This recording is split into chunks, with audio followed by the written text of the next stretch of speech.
ये कार्यक्रम सत्य घटनाओं से प्रेरित है। जिनके साथ ये घटनाएं घटी उसकी वास्तविकता उन्हीं तक सीमित है। भूत प्रेतों और असामान्य विषयों के होने पर चैनल कोई दावा नहीं करता और न ही प्रोत्साहन करता है। रूहों और जिन्नातों की अपनी एक अलग दुनिया होती है, पर कभी कभी वो हमसे टकरा जाते हैं। तब जब हम जाने या अनजाने उनकी इस अलहदा सी जिंदगी में दखल दे देते हैं और उसका अंजाम खून जमा देने वाला होता है।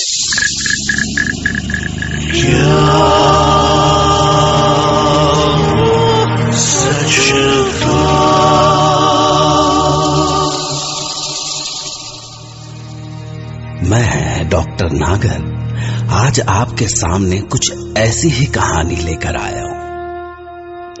यह कहानी मेरे एक खास दोस्त फरमान की आंखों के सामने घटी। तो चलिए उन्हीं से सुनते हैं उनकी ये आप बीती। जब मैं छोटा था ना, तब मेरे घर में सब मुझे राजा के नाम से बुलाया करते थे। हमारी फैमिली सहारनपुर में रहा करती थी, पर अक्सर गर्मियों की लंबी छुट्टियों में हम हमारी फैमिली के साथ अपने रिश्तेदारों के पास सरसावा चली जाया करते थे।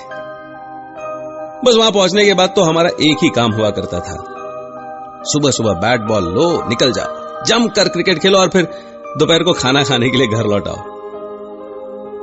उस दिन भी मैं अपने दोस्त बबलू के साथ निकल पड़ा। मैदान के रास्ते में काफी लंबा यूकेलिप्टस जंगल का एक बहुत बड़ा स्ट्रेच पड़ा करता था। इन्हीं घने पेड़ों के बीच में एक जगह पे गांव वालों का कब्रिस्तान हुआ करता था। वहां सारी कब्रें कच्ची थी, यानी छोटे छोटे टीले जैसी, जिसके बारे में लोग कई तरह तरह की बातें किया करते थे। नेचुरली हमें भी इस कब्रिस्तान से दूर ही रहने के इंस्ट्रक्शंस थे, पर बचपन की मस्ती में बड़े बूढ़ों की बातें कहां समझ में आती है यार। इसलिए शॉर्टकट लेकर हम कब्रिस्तान के बीच में से ही जाया करते थे।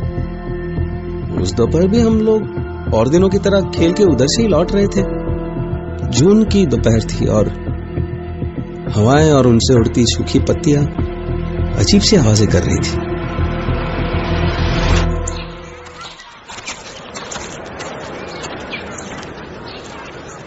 ओए राजा तो ऐसे ही है, बैट पकड़े तो 0 पे आउट हो जा और बॉल पकड़े तो फुल टॉस फेंके, सीधे छक्का। ज्यादा दांत मत ही निकाल, कल 50 मारे थे मैंने, किसी से आउट हुआ क्या मैं? अबे तुक्का लग गया था कल।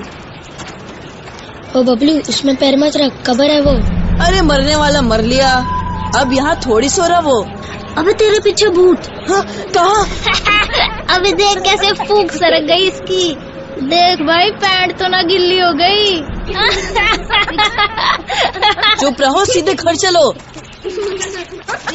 बस हम लोग मस्ती करते करते आगे बढ़ गए और गांव के पास पहुंचे तो सब अपने अपने घरों की ओर निकल गए। अब बस मैं और बबलू साथ थे। अभी हमें चलते हुए कुछ देर हुई होगी कि तभी अचानक जैसे पीछे से किसी ने आवाज दी, बेटा हुक्का पिला दे। हमने पलट के देखा तो वो झुकी कमर वाला कोई बहुत बूढ़ा सा आदमी था। बब्बा दिख ना रहा, हम छोटे छोटे बाड़क है, कहाँ से लावेंगे हुक्का? एक काम करो बप्पा, दादी से बोलो, दादी से, वो पिला देगी हुक्का तुम्हें। बबलू ने से झिड़का और हम घर की ओर चल दिए। अभी हम कुछ ही कदम आगे बढ़े होंगे कि फिर से वही आवाज सुनाई दी, अरे बेटा हुक्का पिला दे। हम पलटे तो मैंने देखा वो बूढ़ा सिर्फ बबलू की ओर देख रहा था, उसे घूर रहा था। जिस तरह वो उसे देख रहा था मुझे डर लगने लगा। मैंने बबलू से कहा, ओए बबलू तेज चल, मेरे को ना कुछ गड़बड़ लग रही। और फिर हम तेजी से एयरफोर्स की फेंसिंग के नीचे से घुस के गांव की ओर बढ़ गए। पर एक बार फिर से वही आवाज, बेटे हुक्का पिला दे। इस बार तो मेरा बदन ठंडा हो गया। इतना बूढ़ा आदमी जिसकी कमर झुकी हुई है इतनी आसानी से फेंस पार करके कैसे आ गया? तो जितनी तेज हम चल रहे थे उसकी बराबरी वो कैसे कर सकता था? मैंने बबलू का हाथ कस के पकड़ा और उसे लगभग खींचता सा गांव की ओर दौड़ पड़ा। अरे क्या हो गया तुझे? बुड्ढे से डर रहा है तू? पीछे मत देख बबलू, ये वही कमल वाला लग रहा है मेरे को। तभी मुझे एहसास हुआ कि जैसे बबलू का हाथ पूरी तरह दब रहा है। बबलू, तेरे को तो बुखार हो रहा है, कैसा जल रहा है तेरा हाथ? अरे कोई बुखार ना है मुझे, बुखार तो बबलू के पास भी ना लगता। पर अब तक वो खुद भी बहुत डर चुका था। मैं जानता था कि वो जो भी है मेरा नहीं बबलू का पीछा कर रहा है, क्योंकि वो सिर्फ बबलू को ही घूर रहा था। मैंने बबलू का बुखार से तपता हुआ हाथ और कस के पकड़ लिया और तय कर लिया कि कुछ भी हो जाए मैं बबलू का हाथ किसी कीमत पर नहीं छोड़ूंगा।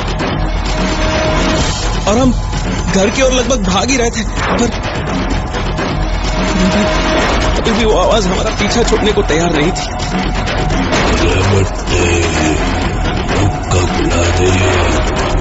उसके बाद पता नहीं किसी तरह हम अपने घर तक पहुंचे। मैं पागलों की तरह दरवाजा पीट रहा था। मम्मी, चाची, दरवाजा खोलो, मम्मी। राजा, की हुआ तने? तू ऐसा पागल सा क्यों चिल्ला रहा है? वो बुढ़ा पीछा ना छोड़ रहा हमारा। बुढ़ा? कौन बुढ़ा है? कहाँ? मारे को तो ना दिख रहा। अरे वो देखो चाची, खड़ा तो है सही। और इस बार बबलू ने जैसे ही बुड्ढे को देखा वो धड़ाम से गिर गया।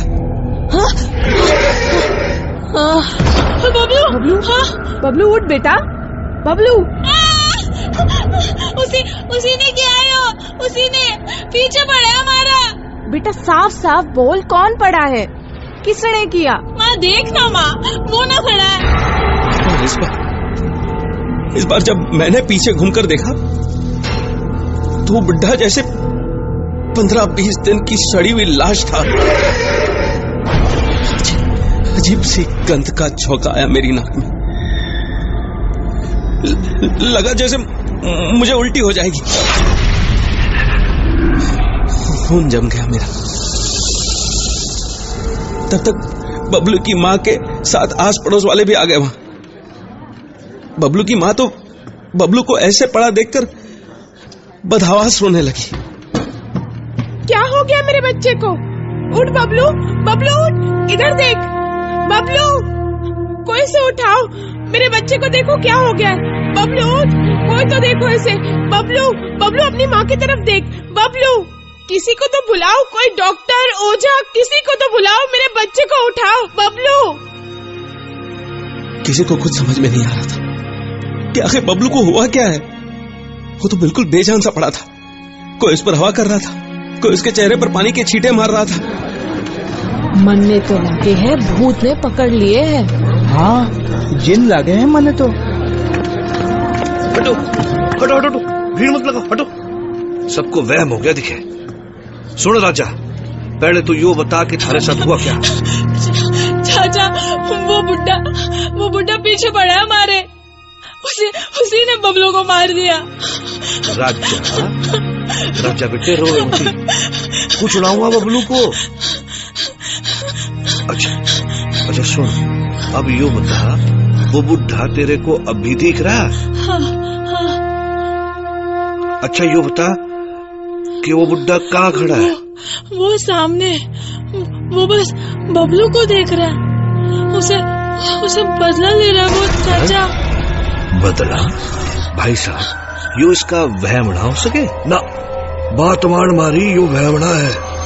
तू एक काम कर, जाके करीम हाजी ने बुला ला, जाके जा भाग के जा। जी अच्छा। और तू खड़ी यहाँ क्या मुंह ताकरी मारा? जाके भीतर से 4 पाई ले जा। ये अजीब बात थी कि वो छोरा गला बुढ़ा सिर्फ मुझे दिख रहा था और उसके बदन से आने वाली सड़न भी मुझे को महसूस हो रही थी। उन्होंने 4 पाई लेकर बबलू को उस पर लिटाया था कि सामने से सामने से कलीम हाजी हमारी ओर भागते हुए नजर आए और अभी वो हमारी ओर भाग ही रहे थे। तभी ऐसे लगा जैसे उन्हें जोर का झटका लगा और वो बस गिरते गिरते बचे। पर वो जल्दी ही संभल गए और उन्होंने तुरंत अपने झूले में से एक तावीज निकाला और कुछ बड़बड़ाने लगे। मैं समझ गया कि उन्होंने बुढ़े को देख लिया है, क्योंकि वो लगातार उसी की ओर देखकर बड़बड़ा रहे थे। तभी वो बुढ़ा अजीब सी आवाजें निकालने लगा। इस पे कलीम हाजी चिल्लाए, कौन है तू? कहां से आया है तू?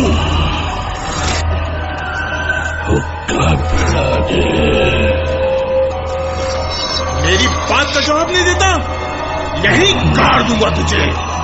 बोल, कहां से आया है तू? कब्रिस्तान से। तू यहाँ क्या कर रहा है? बच्चे के पीछे पड़ा है? इसने मेरी कब्र पे पैर रखा था, हक जताया था इसने जमीन पे। इसने उसी जमीन पे भेजूंगा मैं। इसकी जमीन दूंगा इसने, वहीं लिटाऊंगा जमीन के नीचे से।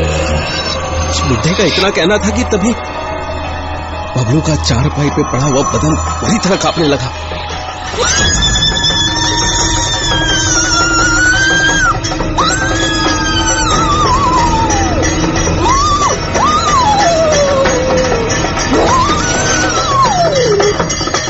और तभी कलीम हाजी ने जोर जोर से चैंटिंग शुरू कर दी।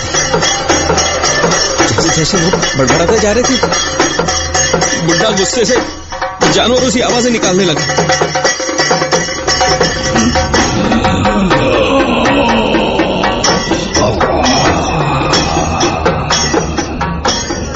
देख, नादान है वो, बच्चा है अभी, भूल हो गई उससे। तुझे इतनी सी बात समझ नहीं आती? तू भी जाएगा इसके साथ। तू मुझे मारेगा? मुझे मार सके तो मार, पर बच्चे का पीछा छोड़ दे। छोड़।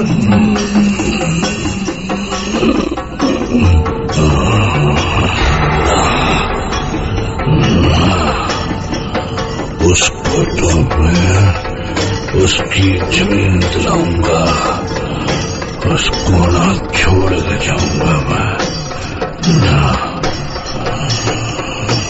और कलीम हाजी ने उसकी एक बात नहीं सुनी, उसे कोई जवाब नहीं दिया, बल्कि उन्होंने और भी जोर से चैंटिंग शुरू कर दी। इस पर बुढ़ा और जोर से चीखने लगा और बबलू का बदन ऐसे कांपने लगा कि अब चारपाई धड़ाम धड़ाम की आवाज के साथ जमीन से टकराने लगी। नादे आलिया मजरूल अजाइब तोजरी हूँ औना लगा फिर नवाइबी उल्ला हम्यू गम्यू सैंजली तीन अभिवतिका या रसूल अल्लाही वबी बिलाई का या अली या अली या अली।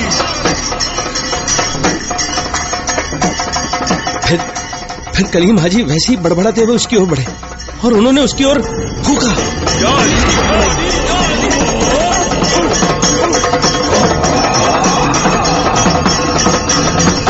और अगली मिनट देह का सड़ा गला बदन जैसे गायब हो गया।